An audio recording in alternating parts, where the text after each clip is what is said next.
சீமான் விஸ் விஜய்ன்றது ஒரு போர் முற்றியுள்ள மாதிரி இருக்குல்ல. ஏன்னா திமுக வந்து நீங்க இப்போ மென்மையா விமர்சனம் பண்றதாவும் விஜயை வந்து பயங்கர டார்கெட் பண்றதாவும் அப்படின்ற ஒரு விமர்சனம் எழுதிட்டு இருக்கு. அதை எப்படி பாக்குறீங்க? டார்கெட்டுலாம் ஒன்றும் இல்லைங்க. அது என்ன சொல்கிறாங்கன்னா, ஸ்டாலின் ஐயா வந்து அவங்க அண்ணன் இறந்தப்ப சீமானனை போய் சந்திச்சுட்டு வந்தோடனே அது வந்து டார்கெட் இந்த மாதிரி அசைன்மெண்ட் கொடுத்துட்டாங்க அப்படின்னு.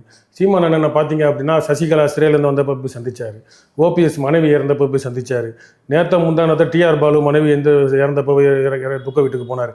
இது வந்து வாடிக்கை. அவர் எல்லா கட்சி, எந்த கட்சி, எதிர்கட்சி எதிரியாக இருந்தால் கூட அவங்க துக்கத்தில் பங்கேற்கிறது.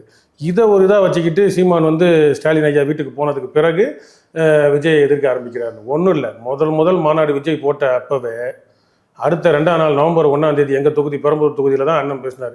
பஞ்ச் டைலாக் இல்லடா தம்பி, இது என் நெஞ்சு டைலாக் அப்படின்னார். நீ எப்போ வந்து தமிழ் தேசியமும் திராவிடமும் இரு கண்கள், இந்த கத்தி பேசுறது அப்படின்னு நீ மறைமுகமாக சாட ஆரம்பிச்சியோ அப்போவே உனக்கு எதிர்ப்பு வந்துருச்சு.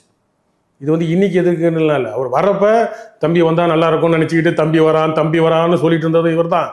தம்பி வந்ததுக்கப்புறம் முதல்ல அவர் பேசுனதுக்கு பிறகு முதல்ல எதிர்த்தாலும் இவர் தான். தத்துவ ரீதியாக, கொள்கை ரீதியாக நீ திராவிடமும் ஒரு கண்ணு, தமிழ் தேசியமும் ஒரு கண்ணுன்னு புரியாமல் பேசினேன். அதுக்கு ஒரு முதல் எதிர்ப்பு. 2வது எல்லாரையும் கேலி செய்கிறேன்ற பேரில் அண்ணனையும் கேலி செஞ்சேன். அதனால் அது வந்து அப்போவே எதிர்க்க ஆரம்பித்தாங்க.